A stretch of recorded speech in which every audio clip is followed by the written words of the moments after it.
noite, graça e paz.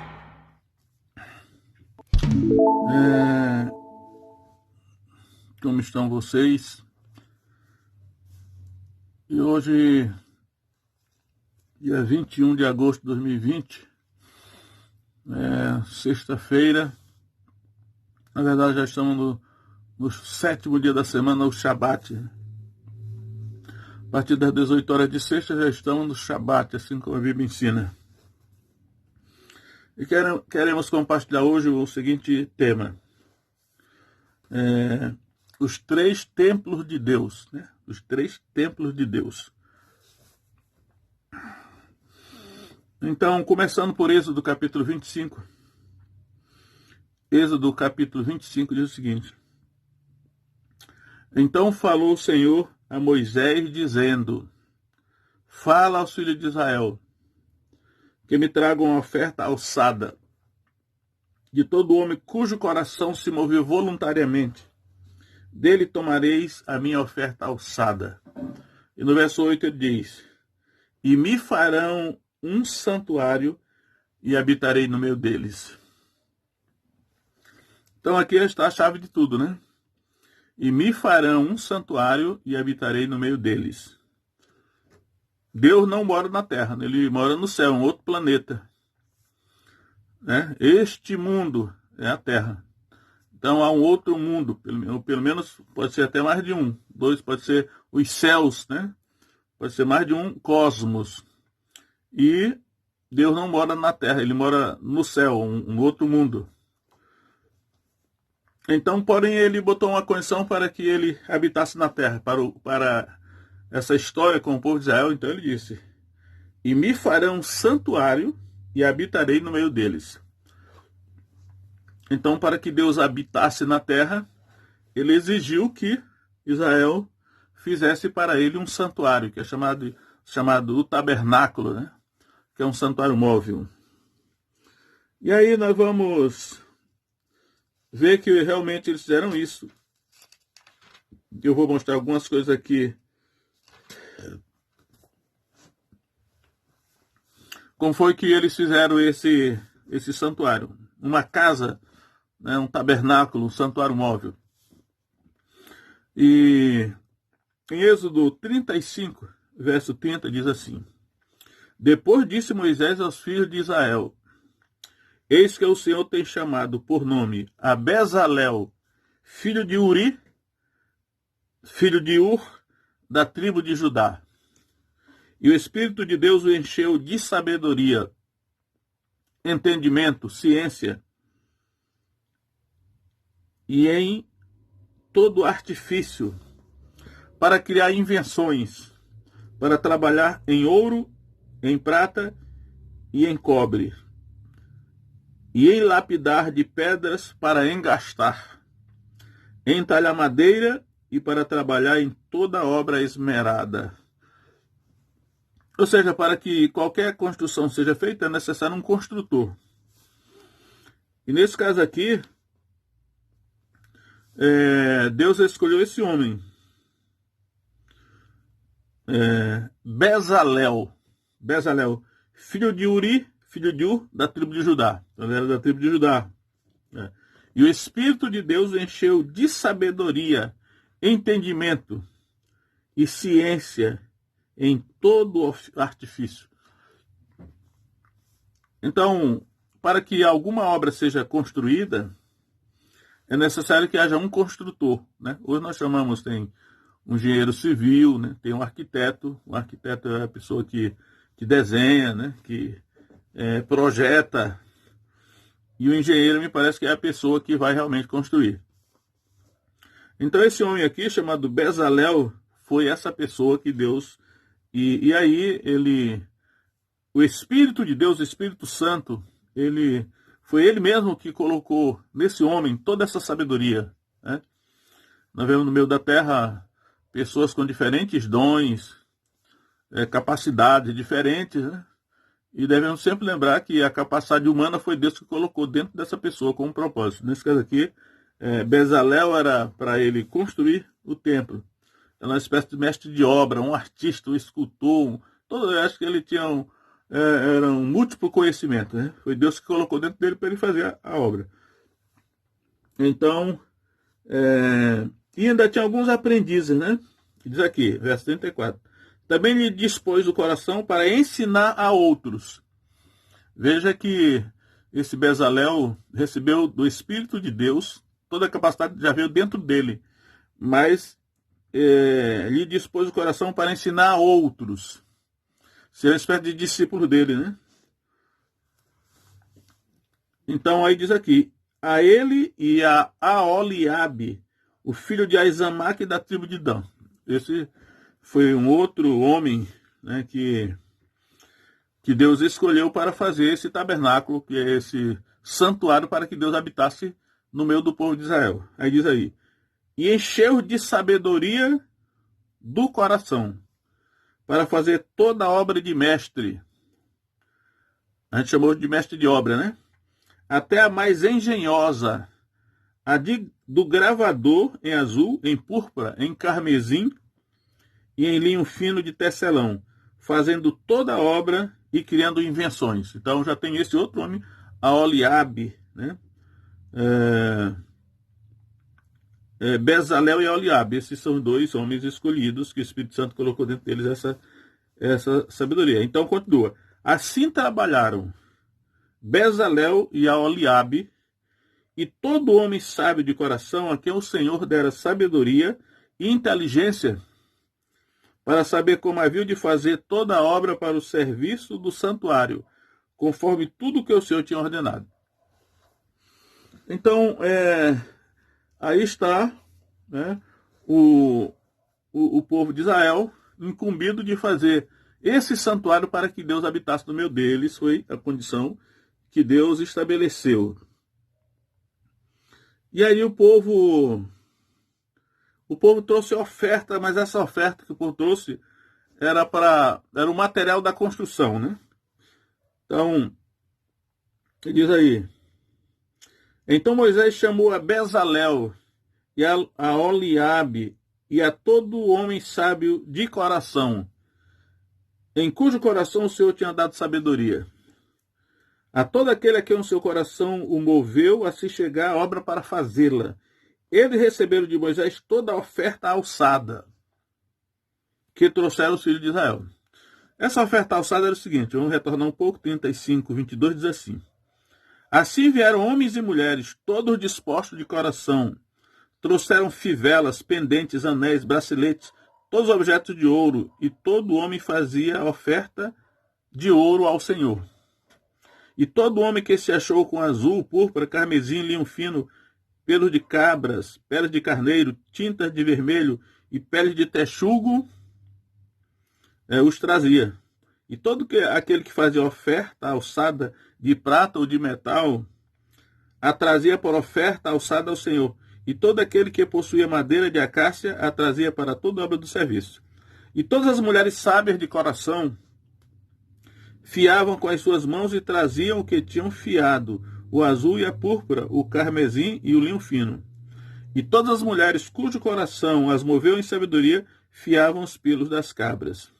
E aí vai dizendo, ou seja, todo o povo iria participar da edificação, da construção desse santuário, né, que é chamado na Bíblia o tabernáculo, né, para que Deus pudesse habitar no meio deles. E aí, finalmente eles acabaram a obra. Eu quero ler aqui um texto onde eles acabaram a obra, o que aconteceu lá.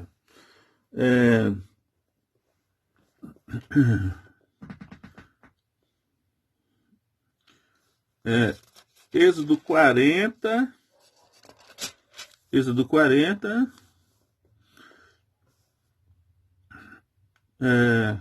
34, diz assim.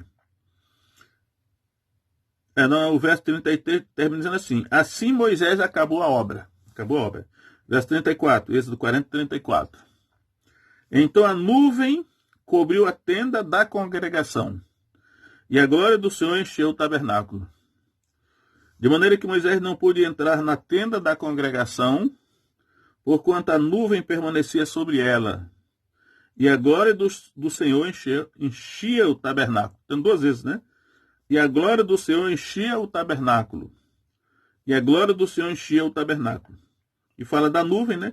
Então a nuvem cobriu a tenda da congregação. A nuvem permanecia sobre a tenda da congregação, mas a glória do Senhor enchia o tabernáculo. Essa glória do Senhor, naturalmente, é realmente a presença de Deus, né? Acredito que é o Espírito Santo. E quando Deus disse, farão um santuário, né, para que eu habite no meio deles, né? Era a condição, e agora eles fizeram, vamos ver lá de novo, Êxodo 25:8. E me farão um santuário e habitarei no meio deles. Então, dito e feito, né? Deve ter demorado um pouco, deu muito trabalho fazer esse santuário. Mas uma vez que eles fizeram parte dele, houve sacrifício, porque cada um contribuiu com alguma coisa, né? Trazendo o material da construção do tabernáculo. Deus mesmo providenciou homens dotados de sabedoria, né? E quando eles fizeram a parte dele, Deus cumpriu a sua parte e Deus veio habitar no meio deles. Então, a glória do Senhor encheu o tabernáculo. E a partir de agora, a nação de Israel, eles estavam confiantes, porque eles andavam carregando aquele santuário, aquele tabernáculo, era um santuário móvel no deserto, mas eles sabiam que a presença de Deus estava naquele tabernáculo. Era a casa de Deus, uma casa móvel. Ainda que a coluna de nuvem durante o dia estava sobre o povo e a coluna de fogo durante a noite. Durante 40 anos esse fenômeno acompanhou a nação de Israel. Então, uma coisa notável, né? Naturalmente, nunca houve na face da terra, acredito eu, nenhuma nação que tivesse tido esse privilégio. Durante 40 anos, a presença visível de uma teofania, que é a manifestação de Deus numa forma física, através dessa nuvem, acompanhava o povo. E eles carregavam esse santuário aí, chamado tabernáculo, na certeza de que Deus realmente estava habitando no meio deles, né? Seja qual for o significado que isso aí tenha, porque depois a Bíblia vai dizer que Deus não habita em templos feitos por mãos humanas, né? Mas estava aí. Então, o que eu estou falando hoje é sobre os 3 templos de Deus. Esse primeiro templo aqui, chamado o tabernáculo, que é um santuário móvel, está em todo esse contexto aí. Existe muita informação em Êxodo a respeito da construção, né? Então, mas aí está. Isso aí é claro que não terminou bem, porque, de qualquer maneira, a presença de Deus no meio daquele povo, daquela nação, dependia da obediência deles. Então, na medida em que eles desobedeceram a Deus, o tabernáculo foi destruído, né? Os filisteus tomaram a Arca da Aliança, que era o coração daquele... Estava dentro do Santo dos Santos, né? A Arca da Aliança. E os filisteus tomaram a Arca da Aliança, e aí aquela criança que nasceu chamaram de Icabô, ou Icabode, de Israel se foi a glória, porque os filisteus levaram a Arca da Aliança, ela passou 7 meses na terra dos filisteus, então houve uma decadência, e a história aí não terminou bem, porque esse era um problema que eles estavam tendo, né, que eles tiveram, que era assim, só a presença da casa, o templo de Deus, não garantia a presença de Deus no meio deles. O que garantia mesmo era a obediência deles às leis que Deus tinha dado. Eles confiaram muito na presença do templo físico e se esqueceram de obedecer a Deus, seguir as leis, né, os mandamentos que Deus tinha dado a eles, e Deus queria obediência.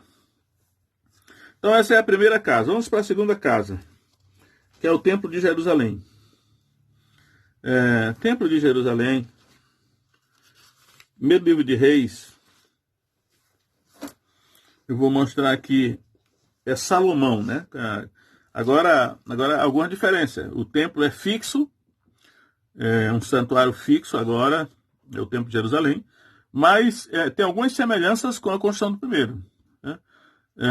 No primeiro, apesar de que Moisés era o líder ali, mas quem realizou a obra mesmo foi aqueles Bezalel e Aholiabe, né? Aqueles 2 homens dotados pelo Espírito Santo com inteligência múltipla para realizar a construção do templo.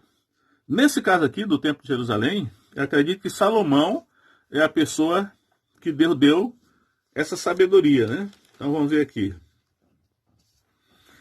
Primeiro eu vou ler aqui Salomão já declarando que ele realmente iria construir o templo. Primeiro livro de Reis 5:5 diz assim: E eis que eu intento edificar uma casa ao nome do Senhor meu Deus, como falou o Senhor a Davi meu pai, dizendo: Teu filho que porei em teu lugar, no teu trono, ele edificará uma casa ao meu nome. Então Salomão tinha consciência disso, né? Que ele seria a pessoa que edificaria a casa de Deus. Davi havia intentado edificar essa casa, mas Deus não permitiu, porque Deus disse que Davi tinha derramado muito sangue, era um homem de guerra, tinha derramado muito sangue, mas que um filho que nasceria das suas entranhas edificaria essa casa de Deus. Aí vamos ver como Deus preparou, da mesma maneira como ele preparou aqueles dois homens, Bezalel e Aholiabe, o Espírito de Deus os encheu de sabedoria, conhecimento múltiplos. Vamos ver como Salomão foi semelhante. Então vamos ver. Primeiro livro de Reis, capítulo 4, verso 29. E Deus deu a Salomão sabedoria, muitíssimo entendimento e largueza de coração, como a areia que está na praia do mar. E era a sabedoria de Salomão maior do que a sabedoria de todos os do Oriente, do que toda a sabedoria dos egípcios. E era ele ainda mais sábio do que todos os homens, e do que Etã, Esraíta e Remã, Calcol e Darda, filhos de Maol. E correu o seu nome por todas as nações em redor. E disse 3.000 provérbios, e foram os seus cantos 1.005. Também falou das árvores, desde o cedro que está no Líbano, até o isopo que nasce na parede. Também falou dos animais e das aves, dos répteis e dos peixes. E vinham de todos os povos a ouvir a sabedoria de Salomão, e de todos os reis da terra que tinham ouvido da sua sabedoria. Se nós formos ler os primeiros versículos, os primeiros capítulos do primeiro livro de Reis, nós vamos ver como foi Deus que deu essa sabedoria para Salomão, né? Diz que não houve um homem mais sábio do que Salomão.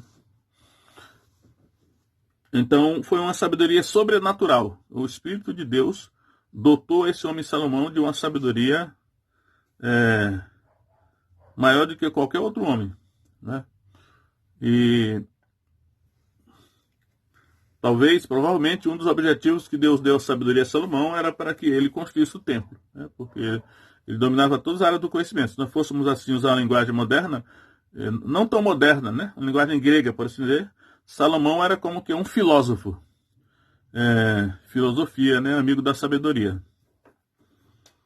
É interessante que nós falamos tanto dos gregos, né? Dos filósofos gregos, mas no mundo secular, pelo menos, pouco se fala de Salomão.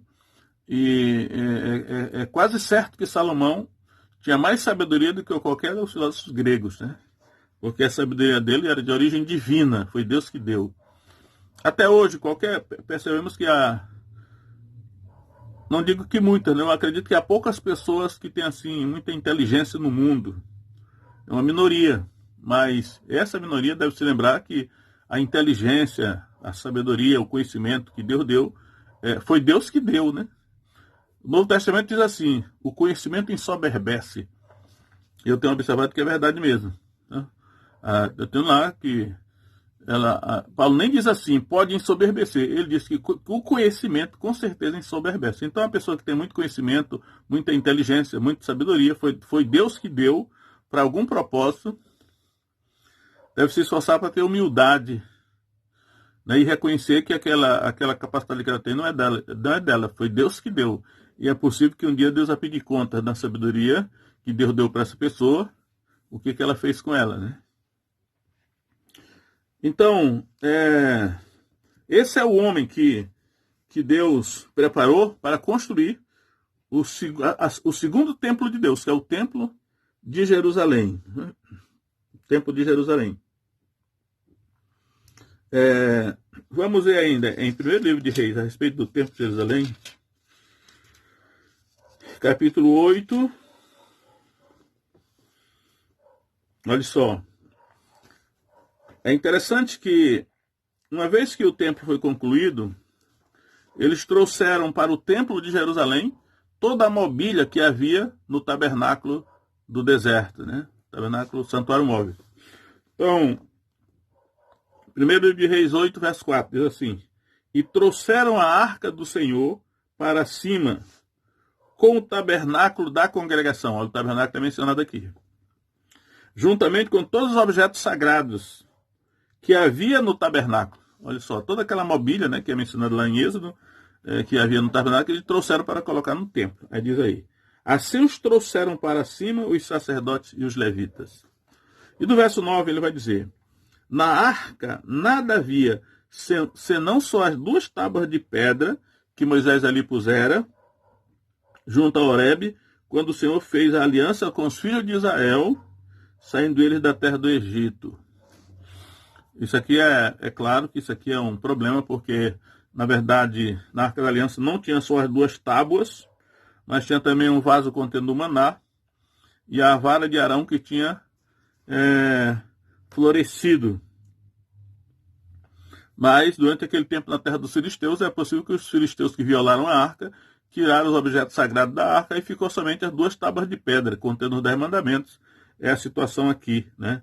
Quando eles trouxeram a arca da aliança, que era o coração do tabernáculo, para o templo de Jerusalém. Meu certo é que eles trouxeram, né? E ainda no verso 10, né?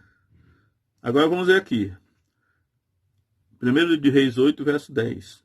E sucedeu que, saindo os sacerdotes do santuário, uma nuvem encheu a casa do Senhor. Né? Como no caso do tabernáculo, aqui também uma nuvem encheu a casa do Senhor. E os sacerdotes não podiam permanecer em pé para ministrar, por causa da nuvem, porque a glória do Senhor enchera a casa do Senhor. Então, lá em Êxodo 40, é dito que a glória do Senhor encheu o tabernáculo, 2 vezes diz lá. Né? E aqui está dizendo que a glória do Senhor encheu a casa do Senhor. O mesmo fenômeno que aconteceu lá no tabernáculo, com a conclusão do tabernáculo, agora acontece aqui com a conclusão do templo de Jerusalém, para cumprir aquela palavra que Deus falou em Êxodo 25, 8, né? E me farão um santuário para que eu habite no meio deles. Então, quando eles fizeram o tabernáculo, Deus veio e habitou. Agora, quando eles fizeram o templo, Deus também veio e habitou. A presença de Deus, chamada aqui a glória de Deus, né? Acredito que seja o Espírito Santo, ela veio habitar, né? Encheu a casa do Senhor, ou a casa de Jeová, porque cada Deus tem a sua própria casa, né? Tinha a casa de Dagon, a casa de Moloque, a casa de Marduk. Cada Deus tinha a sua casa, por assim dizer, para habitar. E aí, né, também a casa de Jeová, essa é a casa do Senhor, é a casa de Jeová. Então, o Deus de Israel, cujo nome é Jeová, ou seja, qual for a outra pronúncia que derem, né? Mas ele também teria uma casa, né? E essa casa era o templo de Jerusalém. Então, aí está, né? A segunda casa, a primeira casa é o tabernáculo no deserto, a segunda casa é o templo de Jerusalém. Aí vamos ver agora a terceira casa de Deus. Né? Chegando no Novo Testamento. Eu quero começar em Lucas. Lucas não, Mateus 16. Mateus 16, 18. Jesus diz assim, então vamos ver o construtor, né? Essa casa de Deus agora, do Novo Testamento, terceira casa, terceiro templo, sempre tem um construtor. Então, Mateus 16, 18, Jesus diz assim, para Pedro, também eu te digo que tu és Pedro, e sob esta pedra edificarei a minha igreja, e as portas do inferno, na verdade do Hades, né, não prevalecerão contra ela. Então, quando ele diz, eu edificarei a minha igreja, ele está falando que a igreja é dele, e essa é a casa de Deus, a igreja, né? É a casa de Deus agora. A igreja é dele e que ele a edificaria. Eu edificarei a minha igreja. Ou seja, não é mais Bezalel nem a Oliabe, não é mais Salomão, mas agora o próprio Messias é que ele disse, eu edificarei a minha igreja sobre esta pedra. Não vou falar hoje sobre quem é a pedra, a controvérsia sobre a pedra, porque é uma coisa muito extensa, né? Mas o próprio Jesus, ele começou a preparar o material, porque sempre tem que ter um material para construir, fazer qualquer obra, né? Tem um material para construir a casa. O construtor coloca em ordem o material, usa o material. E o material aqui desse novo templo de Deus são pessoas. Então vamos ver aqui como foi que Jesus mesmo, ele começou a reunir o primeiro material para construir a casa de Deus, que no caso é chamada da igreja, né? Mateus 4,18. E Jesus, andando junto ao mar da Galileia, viu dois irmãos, Simão, chamado Pedro, e André, seu irmão, que lançavam as redes ao mar, porque eram pescadores. E disse, vinde após mim, e eu vos farei pescadores de homens. Então ele, deixando logo as redes, seguiram-no. E adiantando-se dali, viu outros dois irmãos, Tiago, filho de Zebedeu, e João, seu irmão, num barco com seu pai Zebedeu, consertando as redes, e chamou-os. Ele, deixando imediatamente o barco e seu pai, seguiram-no. Então aqui já temos aqui 4 homens, que é o material, ou seja, as pedras, né, que Jesus está juntando para construir o terceiro templo de Deus. E aí eu quero dar uma olhada no primeiro capítulo de João, porque tem uma informação no primeiro capítulo de João, porque veja que os textos que eu li fala desse homem chamado Simão, o nome dele é Simão, né? Mas a partir do encontro com Jesus, ele passa a se chamar Pedro. A palavra Pedro, em aramaico, é Cefas, significa Pedro, mas Pedro significa pedra, né? E aí, quando eu me lembro lá que o altar, né, lá do Antigo Testamento, do caso de Elias, ele reuniu 12 pedras para reedificar o altar de Deus que estava quebrado. Então ele pegou 12 pedras, juntou 12 pedras e ali reedificou o altar. E foi ali que ele invocou a Deus, que respondeu com fogo sobre o altar do holocausto. Então não é por acaso que esse homem chamado Simão, Jesus passou a chamá-lo de pedra, porque ele está aí sinalizando que com essas pedras vivas, o próprio Pedro depois vai dizer na sua primeira carta, que é 2:2, ele vai dizer, vós também com pedras vivas, né? O ser humano é uma pedra viva por quê? Porque o templo era construído com pedras. Até hoje Jerusalém é tudo construído com pedras. Por isso que é a cidade branca, né? Cidade de luz, porque quando o sol brilha nas pedras brancas, parece se refletir. Então aqui em primeiro capítulo de João, quando André, irmão de Simão, ele encontra o Messias, ele leva primeiro seu irmão Simão para encontrar com Jesus. Então acontece o seguinte. João 1:42. E levou a Jesus. E olhando Jesus para ele, disse, tu és Simão, filho de Jonas. Tu serás chamado Cefas, que quer dizer Pedro, ou seja, pedra. Então é notável esse fato de que esse homem, que parece que foi o primeiro discípulo, pelo menos é colocado aqui nessa condição, né?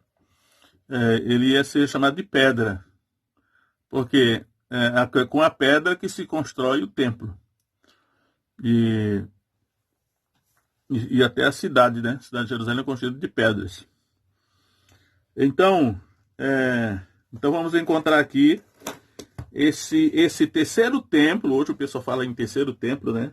Naturalmente no sentido escatológico, mas eu estou falando aqui no terceiro templo. Primeiro foi o tabernáculo, segundo foi o templo de Jerusalém. Agora, o terceiro templo que o Novo Testamento já vem trazer é a igreja. E Jesus está preparando o material. Em Marcos 4:34, eu quero mostrar que Jesus está polindo as pedras, né? O discipulado é polir as pedras. Vou ler só um versículo de Marcos, capítulo 4, que Jesus diz assim, Marcos 4:34.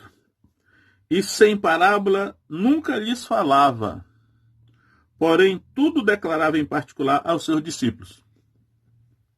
Verso 33. E com muitas parábolas, como essa, lhes dirigia a palavra, segundo o que podiam compreender.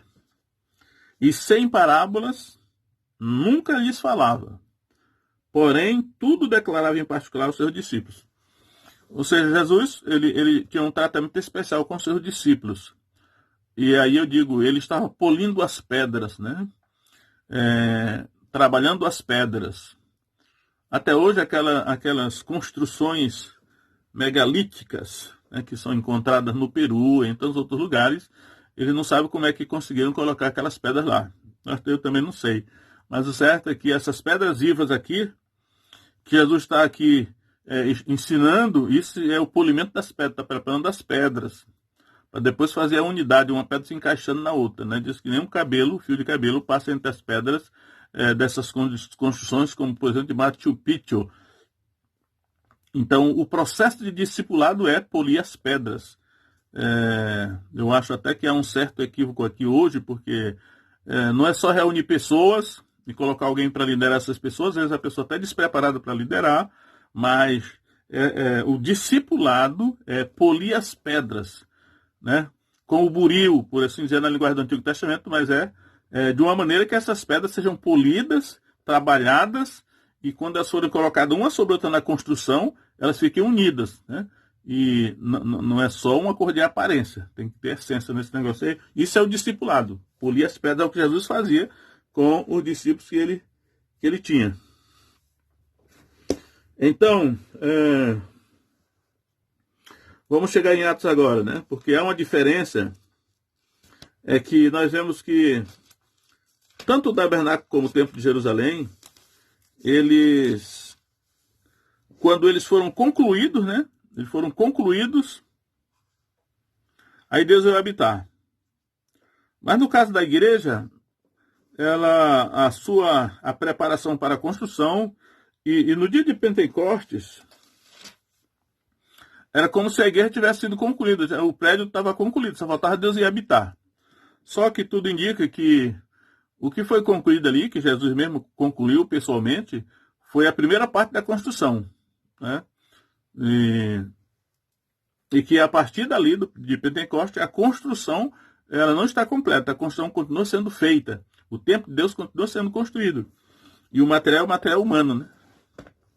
Então vamos ver aqui, em Atos 1,15 diz assim: naqueles dias, levantando-se Pedro, novamente Pedro, né? Sempre Pedro, que é Petros, é pedra, para lembrar que cada ser humano é uma pedra na construção da casa de Deus. Levantou-se Pedro no meio dos discípulos. Ora, a multidão junta era de quase 120 pessoas. Não é por acaso esses 120 pessoas aqui, né? Para lembrar, né, essa questão do número 12, 120 é um múltiplo de 12, né? 10 vezes 12 é o 120. Porque que tem 120 pessoas aqui reunidas no cenáculo. Lembrando que hoje que o Knesset, que é o parlamento de Israel, tem 120 parlamentares. Então tem muita coisa realmente envolvida aí na tipologia, né? O simbolismo. E aí, essas 120 pessoas é como se fosse assim, a construção do tabernáculo que se concluiu ali. Ou a construção do templo de Jerusalém que está construída ali. Falta só Deus ir habitar nela, porque ele disse, Êxodo 25:8, né? E me farão um santuário para que eu habite no meu Deus. Jesus veio para construir esse santuário, ou seja, essa casa de Deus, esse templo de Deus. E agora me parece que esses 120 discípulos que estão ali no cenáculo é o produto do resultado do discipulado de Jesus. Só sobraram 120 pessoas, né? As demais tinham se desgarrado, acho que durante a espera de 10 dias, nessa reunião de oração. Então, eles estão aguardando agora que Deus cumpra a sua palavra, né? Me farão um santuário para que eu habite no meio deles. E aí Jesus veio, preparou o santuário, tá aí. Ele discipulou essas 120 pessoas que estavam lá. Aí vamos ver agora.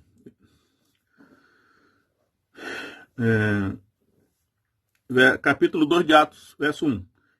E cumprindo-se o dia de Pentecostes, estavam todos concordemente no mesmo lugar, ou então reunidos no mesmo lugar. Concordemente, reunidos no mesmo lugar. Aqui é o resultado do discipulado de Jesus, 120 pessoas. Eles estavam ali unidos, ligados por alguma coisa, né? Estavam no mesmo lugar, ou seja, isso aqui é uma figura da conclusão do tabernáculo, quando o Espírito Santo veio habitar, e a conclusão do templo de Jerusalém, quando também a glória do Senhor encheu também o templo de Jerusalém. Agora a construção do templo estava aqui, de certa maneira, completa, porque Jesus realizou o seu trabalho. É como se Jesus tivesse dito o seguinte: Jesus veio à terra para preparar 120 discípulos para ser a casa de Deus. E a partir daí o Espírito Santo teria condição de vir habitar nessa casa. Será que tem mais princípios envolvidos aqui? Eu acredito que sim, né? Eu não tenho, no momento, nem estou refletindo muito sobre isso, sobre qual é a revelação mesmo que Deus está falando conosco, pelo fato desses 120 discípulos estarem reunidos aí, né? Parece que houve ali como que uma peneira. Os 10 dias de espera parece que foi uma peneira, uma prova, porque é possível que Paulo vai dizer depois, em 1 Coríntios capítulo 15, que cerca de 500 irmãos viram Jesus já ressuscitado. Mas agora só tem 120. Eu acredito que o restante foi saindo, desistindo, perdendo a fé. E depois de 10 dias só tinha esses 120 aqui. É como se ele dissesse, olha, depois da peneira, depois da prova, o que restou foi esses 120. Esses daqui são discípulos mesmo. Então a casa agora está preparada mesmo, porque toda a madeira falsa foi tirada, o material emprestado foi tirado. Agora é a madeira de leio, né? Os metais que são mencionados, ouro, prata, bronze e tantos outros materiais aí. Então eles estavam reunidos no mesmo lugar. O templo estava lá, faltava só o habitante do templo. Aí vem o verso 2. E de repente, eu acho interessante essa expressãozinha, e de repente, veio do céu um som como de um vento veemente e impetuoso, e encheu toda a casa em que estavam assentados. É o contraponto, né, de quando a glória do Senhor encheu o tabernáculo, e a glória do Senhor encheu o templo de Jerusalém. Agora, e aí o que eu vejo aqui, observando bem mesmo, porque a gente pensa assim, um vento veemente e impetuoso, da minha mente tá, um vento veemente e impetuoso. Mas só que o que aconteceu mesmo aqui foi um som. Eles ouviram um som. Por isso foi um fenômeno de audição, auditivo, né? Eles ouviram um som. Esse som parecia com o quê? Ele parecia com o som de um vento veemente e impetuoso. Mas o que eles ouviram foi um som.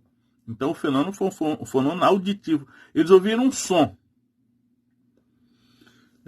E esse som encheu toda a casa que estava assentada. Ou seja, aqui está a palavra casa, né?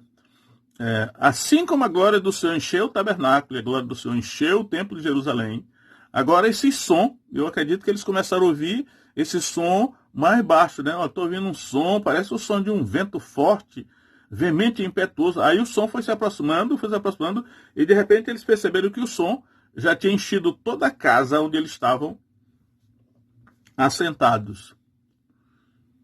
Imagina o medo, né? Não sei se eles tiveram medo, porque na verdade a presença do Espírito Santo não causa medo, né? Pelo contrário. Mas deve ter sido um negócio fantástico. Um som encheu toda a casa. Um fenômeno auditivo. Não foi nem um vento. Até cheguei a pensar assim, puxa, acho que foi um vento, que eles começaram a sentir aquele vento bater na sua roupa, bater no seu corpo. O vento começou a bater. Não foi. Ele não teve vento, teve só um som. Só que o som era parecido com o som de um vento veemente e impetuoso. E o que encheu a casa foi o som. É interessante que a expressão que ele usa é que encheu a casa onde eles estavam sentados. Aí diz lá. E foram vistas por eles línguas repartidas como que de fogo. Novamente aqui foi um fenômeno visual. O que eles viram? Eles viram umas línguas. E aqui... Não está dizendo aqui que eles viram línguas de fogo. Né? Por isso que o pessoal que gosta muito aí de falar em fogo, realmente, o fogo é muito assim, enfatizado no Antigo Testamento. Né? Tanto é que, quando Elias orou, o fogo de Deus desceu do céu e consumiu o holocausto. Era fogo destruidor. Por isso que Hebreus diz assim, o nosso Deus é um fogo consumidor. Então, o fogo é para destruir. E quando Elias orou, o fogo desceu do céu e consumiu o holocausto, aquele bezerro que tinha sido cortado e colocado sobre o altar. Quando Davi também ofereceu o holocausto, na ilha de Araúna, o Jebuseu, quando da realização do censo, né, que houve aquela praga em Israel, em Jerusalém, também fogo de Deus desceu do céu e consumiu o holocausto, os animais que Davi tinha colocado sobre o altar. Então, ali era fogo. Agora, é por isso que aqui não é dito assim... Eles viram línguas de fogo. Não, pelo menos quem escreveu o livro de Atos, que foi Lucas, naturalmente estava sendo inspirado pelo Espírito Santo, ele não disse assim, eles viram línguas de fogo. Não, ele disse assim, eles viram umas línguas, que era um fenômeno visual, que eles estavam vendo, eram umas línguas, e a aparência dela era como se fosse línguas de fogo. Mas eles devem ter pensado assim, mas não podia ser fogo, porque se pousaram sobre cada um deles. Se a língua pousou, se fosse de fogo mesmo, da mesma maneira como o fogo consumiu o holocausto lá no caso de Elias, no caso de Davi, se fosse de fogo mesmo, teria queimado os cabelos da cabeça, queimado o turbante, queimado os cabelos, né? Tinha queimado eles. Por isso que ele não disse assim, eram línguas de fogo, eram línguas como que de fogo. A semelhança delas era como se fosse de fogo, mas naturalmente não era fogo porque não queimava. A gente lembra lá da sarça ardente de Moisés, né? Uma sarça pegava fogo, mas não se consumia, porque aquele fogo só tinha aparência de fogo, mas ele não consumia a sarça. Então, eu acho que é melhor nós revermos as nossas orações, né? O Senhor manda fogo, acho que o Senhor manda aquelas línguas como que de fogo, porque se ele mandar fogo mesmo, destrói, o fogo destrói. Agora, naturalmente, essa era a aparência do Espírito Santo, né? E o Espírito Santo, ele parece com fogo, mas ele não é fogo, né?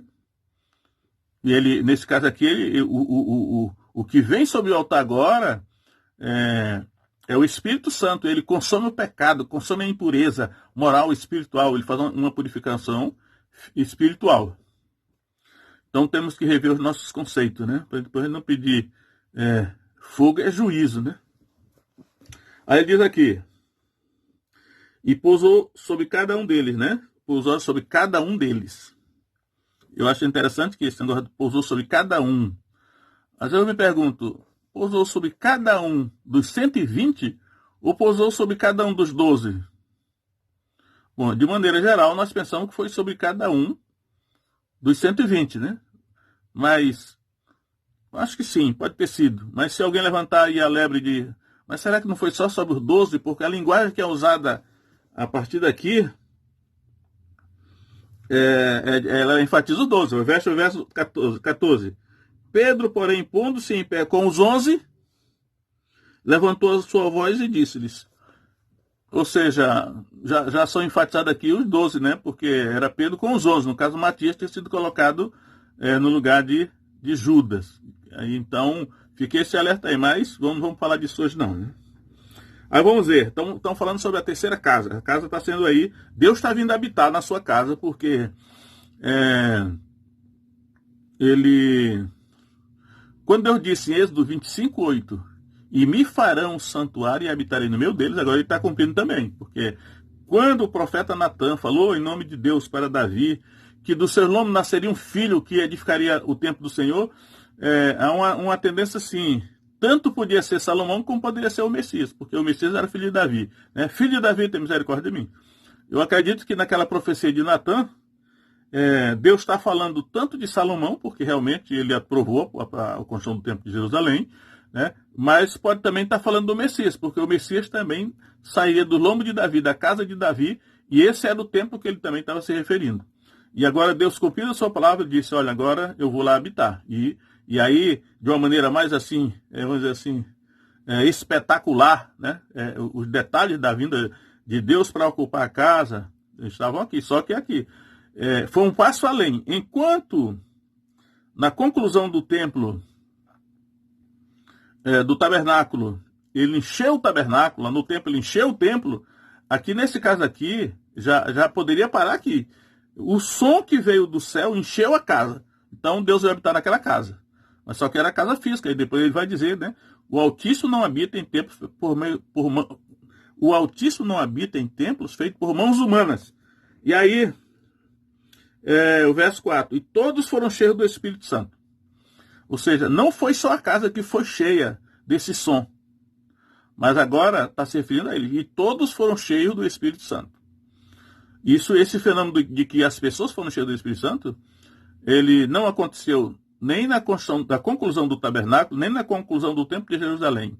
Né? No caso lá, a presença de Deus vai morar no tabernáculo e no templo. Mas agora, além do templo, Deus possa habitar nos corpos das pessoas ali. Todos foram cheios do Espírito Santo, né? encheu toda a casa em que estava sendo. E depois, todos foram cheios do Espírito Santo. A casa foi cheia, mas da casa passou para as pessoas. E as pessoas foram cheias do Espírito Santo.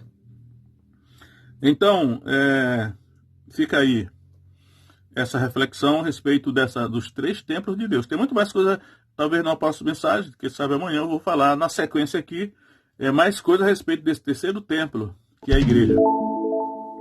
Por hoje eu vou dar uma parada por aqui para não cansar demais os irmãos.